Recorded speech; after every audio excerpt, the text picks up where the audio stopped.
কিলোগ্রামের একটি সুপার যুদ্ধ। আজ রাতে তাদের অবশ্য বিজয়ী নির্ধারণ করতে হবে।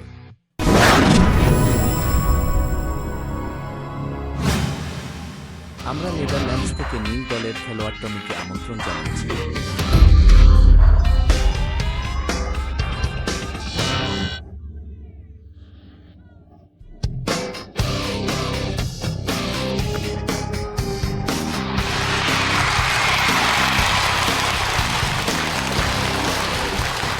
লাল দিকে তার প্রতিদ্বন্দ্বী ছিলেন ইরানের হাজদারি।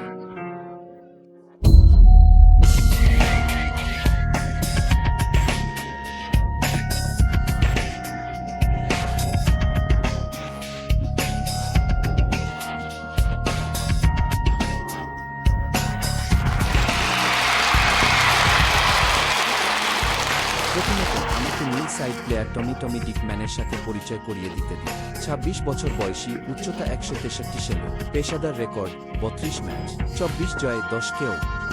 তিনি একটি লাল দলের খেলোয়াড়ের মুখোমুখি হয়েছিলেন। হায়দারি ২৫ বছর বয়সী, উচ্চতা ১৭৪ সেমি, ৮৫টি যুদ্ধ, ৭৪টি জয়, ২৩ কেও।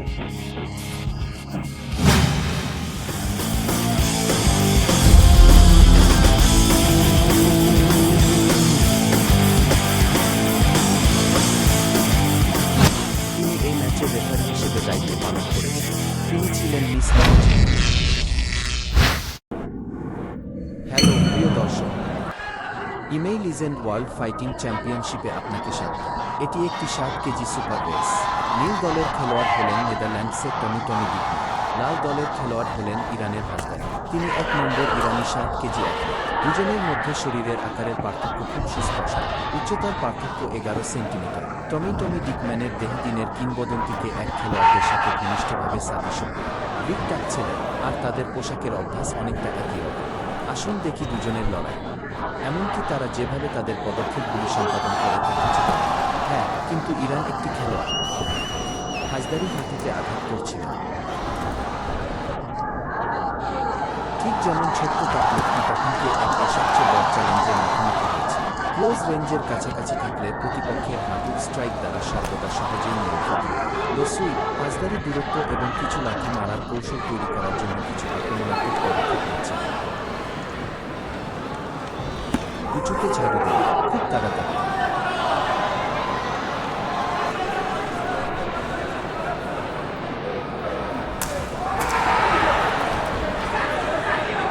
এই টমি ডিকম্যান দ্রুত সচেতনতার সাথে পাল্টা আক্রমণ করেছিল, কিন্তু দুর্ভাগ্যবশত প্রতিপক্ষ খুব দ্রুত এগিয়ে যায়। হ্যাঁ,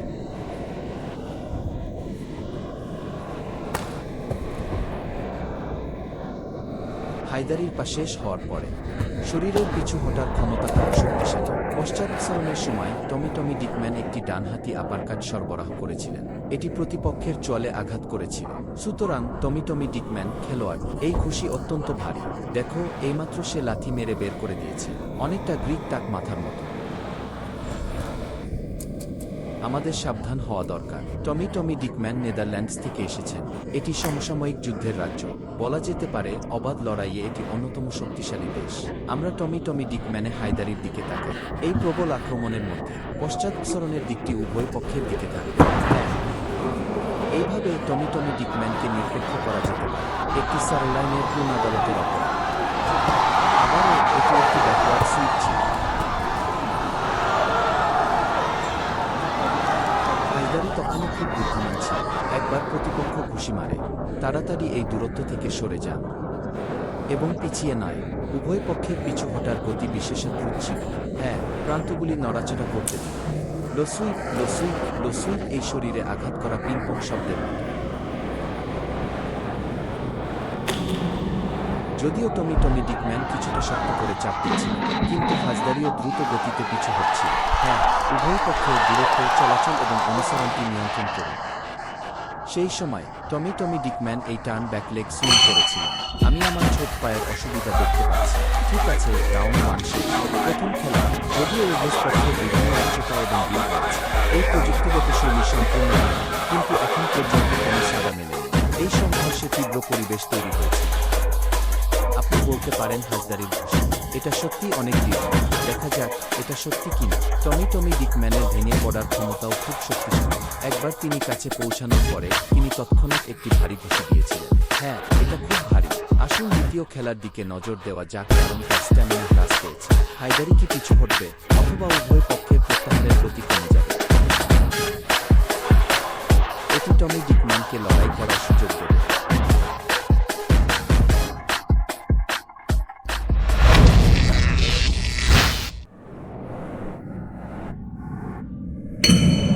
টমি ডিকম্যানের পেশির ধরন স্পষ্টতই তাকে খুব ভারী পাঞ্চিং পিক করে তোলে।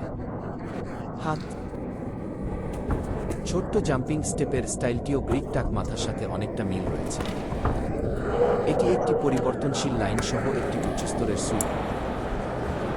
প্রকৃতপক্ষে আমি মনে করি এই ম্যাচে দুই খেলোয়াড়ের একে অপরকে ছিটকে দেওয়ার সুযোগ রয়েছে।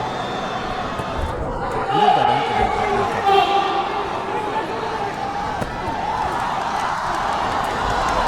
নিজের ঘুষি নিক্ষেপ করার সময় হাসদারিকে অবশ্যই সাবধানতা অবলম্বন করতে হবে। যখন সে টমি ডিকম্যানের সাথে লড়াই করছিল, আপনি যে প্রতিরক্ষাটি রেখেছেন তার দিকে মনোযোগ দিন। খুবই বিপজ্জনক, কারণ টমি ডিকম্যানের ঘুষি খুব ভারী, রিয়ার প্যাডেল, এবং টমি ডিকম্যানের আলিঙ্গন খুব শক্ত। দেখো, হায়দারির বাহুতে কয়েকটি ঘুষি আছে, সম্পূর্ণরূপে অবিচল। এই মুহূর্তে টমি ডিকম্যানের এখনও কোনো ভালো সমাধান নেই। প্রবেশের পরে তার নিজের বক্সিং কৌশল সম্পাদন করার কথা ছিল। ক্লোজ রেঞ্জ ফিস্ট কৌশলগুলির সুবিধা। এই মুহূর্তে যত তাড়াতাড়ি সে কাছে এসেছিল, আপনি যখন বক্সিং করার সুযোগ চান, হায়দারি আবার তাকে জড়িয়ে ধর। দূরত্ব আবার ভেঙে গেছে। এটি বাম এবং ডান নিম্ন সুইপ। প্রকৃতপক্ষে এটি ধ্বংসের ক্ষেত্রে খুব কার্যকর হতে পারে। এই রিয়ার প্যাডেল সহ অন্য ব্যক্তির এটি রাখুন। তাকে আবার অনেক দূরে পাঠিয়ে দেওয়া হয়েছিল। শুধু ব্যবধান বন্ধ করার চেষ্টা করছি, তবে এটি আবার পিছনে ঠেলে দেওয়ার সময় ছিল। আসুন টমি ডিকম্যান সম্পর্কে কথা বলি। একটু নড়াচড়া, তার ফিগার সহ তাকে দেখতে একটু টাক গ্রিক লোকের মতো, তবে কৌশলের ক্ষেত্রে কৌশলগত ব্যবস্থা সম্পর্কিত এখনও উল্লেখযোগ্য পার্থক্য রয়েছে। ছোট্ট টাক লোকটি সাধারণত তাদের মুখোমুখি হয়। এই ধরনের ক্ষেত্রে যখন টেনে নেওয়া হয়, তখন এটি শক্তভাবে লেগে থাকে। উদাহরণস্বরূপ, টমি ডিকম্যানের পাল্টা আক্রমণ প্রতিপক্ষকে লাথি মেরে বের করে দেয়। তিনি অবরুদ্ধ করার পরে পাল্টা আক্রমণ করেছিলেন। আপনি যদি একটু টাক মাথায় সুইচ করেন, তবে এটি খুব দ্রুত আটকে যায়, এবং সংমিশ্রণ পদক্ষেপগুলি তাদের একটি সিরিজ ছিল। আপনাকে পিছু হটার সুযোগ দিচ্ছে না। প্রকৃতপক্ষে তুলনামূলকভাবে বলতে গেলে এই ছোট্ট টাক মাথাটি নিজেই খুব প্রযুক্তিগতভাবে বিস্তৃত। ফ্লাইটে উড়ন্ত হাঁটুসহ এবং পায়ের কৌশল ব্যবহার। বর্তমানে টমি ডিকম্যান মূলত মুষ্টিবদ্ধ কৌশল ব্যবহার করে। দুজনেই সত্যিই হিংস্র। প্রতিটি পদক্ষেপ পূর্ণ প্রচেষ্টায় করা হয়েছিল। এখনই একটি দৃশ্য ছিল যেখানে আমরা হাসদারিকে কাছাকাছি আসতে দেখেছি। টমি ডিকম্যান কাছাকাছি পরিসরে। হাসদারি হাঁটুর নড়াচড়া করল। টমি ডিকম্যানের জন্য প্রতিক্রিয়াটি খুব অ্যালার্জি ছিল। দেখে মনে হচ্ছে হাসদারির হাঁটু টমি ডিকম্যানের উপর উল্লেখযোগ্য প্রভাব ফেলেছে। বর আরেকটি টার্ন এবং ব্যাকওয়ার্ড কি। এখন পর্যন্ত টমি ডিকম্যানের কম স্কোর। অনেক ভালো। হাসদারির লো ফোর লেগ সুইপ প্রকৃতপক্ষে টমি ডিকম্যানের কিছুটা ক্ষতি করেছিল। এই হামলা সহ আরেকটি নিম্ন সুইপ। উভয় নিম্ন সুইপের অভ্যন্তরীণ এবং বাইরের উভয় দিক রয়েছে। আমরা টমি ডিকম্যানের সাফল্যের পরে ক্রমাগত আক্রমণ করার ক্ষমতা সম্পর্কে কথা বলি। এটি তুলনামূলকভাবে দুর্বল। এটা কি শুধুই মুষ্টি? এই মুহূর্তে তিনি পাল্টা আক্রমণ করেছিলেন, কিন্তু হাসদারি তৎক্ষণাৎ টেবিল ঘুরিয়ে দেন। ঠিক আছে, এবং আমি কেবল আমার পা প্রসারিত করছিলাম। এখন হাসদারি আবার দৌড়ে গেছে। শেষ হয়েছে দ্বিতীয় খেলা। টমি ডিকম্যানকে এখনও তার চাপের ছন্দ বাড়াতে হবে, এবং আন্দোলনের ধারাবাহিকতা। এখন পিছনে ফিরে তাকাবে, যদিও খেলাটি এখন পর্যন্ত চলছে। যদিও হাইলাইট সাংঘাই গেল, এটি অবশ্যই একটি নির্দিষ্ট সুবিধা ধারণ করে। তবে এখন পর্যন্ত আমি তো ফলাফলের বিচার করার সাহস করি, কারণ উভয় পক্ষের কর্মকাণ্ড এর বিস্ফোরক শক্তি সহ খুব সম্ভবত দুর্ঘটনাজনিত ঘটনা ঘটে।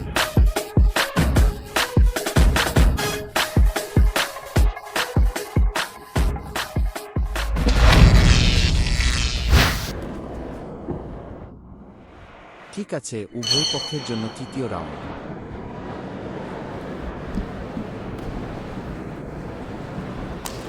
তারপরে একটি ফ্রন্ট হ্যান্ড প্লাস একটি লো সুইপ দিয়ে চালিয়ে যান।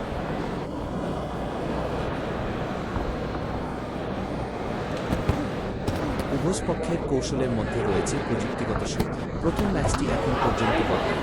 এটা শুধুই আক্রমণের ছন্দ। এটি ঠিক যে আক্রমণের ফ্রিকোয়েন্সি সামঞ্জস্য করা যেতে পারে। আরেকটি ব্যাকওয়ার্ড কি।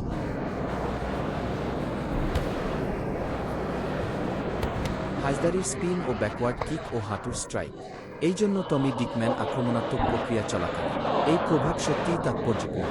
এটি টমি ডিকম্যানকে বিশেষ সতর্ক করে তুলেছিল। এটা একটা দুর্ঘটনা ছিল, এটি কুচকিতে আঘাত করেছিল।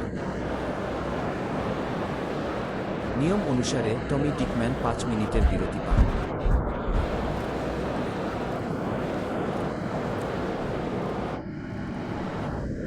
কোর্টের রেফারি হাজদারিকে আরও বেশি খেলার কথা স্মরণ করিয়ে দেন। এই মুহূর্তে উভয় পক্ষই খুশি বিনিময় করে। এটা বিরল পারস্পরিক ধর্মঘট দিয়ে। কিন্তু দেখুন, এটি প্রতিপক্ষের মাথায় আঘাত করেছে। মাথার নড়াচড়ার জন্য টমি ডিকম্যানের ঘুষি স্পষ্ট ছিল, ভারী। এবং যখন টমি ডিকম্যান ঘুষি বিনিময় করছিল, একটি ভারী ঘুষি দিয়ে নিচে নেমে যাওয়া যা সত্যের পরে আসে। কোর্টের বাইরে তাকে খুব শক্তিশালী দেখে। টানা হাঁটুতে আঘাত। একদিন যখন সময় আসে, টমি ডিকম্যানের এখনও একটি ব্যাকআপ পরিকল্পনা রয়েছে। তারপরে এটি প্রতিপক্ষের বাহু অতিক্রম করে পথ পাড়ি দিয়ে চলে যান। এটি আঘাত করুন এবং ভিতরে যান।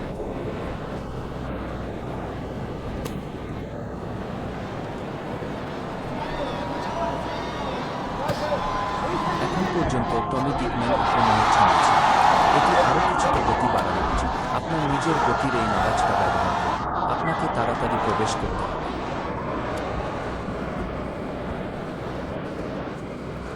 টমি ডিকম্যানের এই মুহূর্তে ধীর হওয়া উচিত নয়। একবার গতি কমে গেল।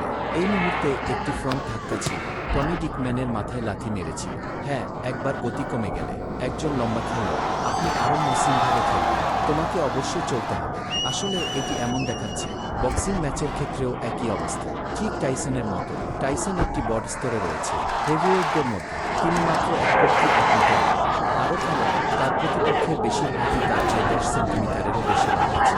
টাইসনের পদক্ষেপ এবং পুরো শরীরের উপরের অংশের কাপড়, এটি একটি খুব সুবিধাজনক পদ্ধতি। পুরো জিনিসটি পদক্ষেপ নেওয়া, গতি এবং ফ্রিকোয়েন্সিতে চলার বিষয়। অন্য পাশের চেয়ে অনেক লম্বা। একটি হলো শরীরের নড়াচড়া, দ্বিতীয়টি হলো শরীর কাঁপছে। এটি আপনাকে আপনার শ্রেষ্ঠত্বের দূরত্বে মসৃণভাবে পৌঁছাতে সহায়তা করে। এটি একটি চেঞ্জিং লাইন কিক। আপনার পা পিছনে লাথি মারুন। এখন মনে হচ্ছে যদিও হাজদারি এখনও পিছু হচ্ছে, তবুও টমি ডিকম্যান বারবার এটির জন্য পড়ে যান। হ্যাঁ, তবে টমি ডিকম্যান সত্যিই খুব শক্ত। দেখো, এটা এখন একটা রিয়ার প্যাডেজ। দুই বাহুতে লাথি মেরে প্রায় অবিচল, কোনো সাদা নেই। হ্যাঁ, ঠিক আছে, তৃতীয় খেলা শেষ হয়ে গেছে। সামগ্রিকভাবে 3টি ম্যাচে জিতে থাকা এই হাজদারির আরও একটি পয়েন্ট আছে। হ্যাঁ, তাছাড়া এই 3টি খেলায় উভয় পক্ষের তাদের প্রতিপক্ষকে ছিটকে দেওয়ার সুযোগ রয়েছে। হ্যাঁ, এটি আমাদের রক্ত পান করে। প্রাচীন যুদ্ধ, তাহলে ফলাফল কী হয়েছিল?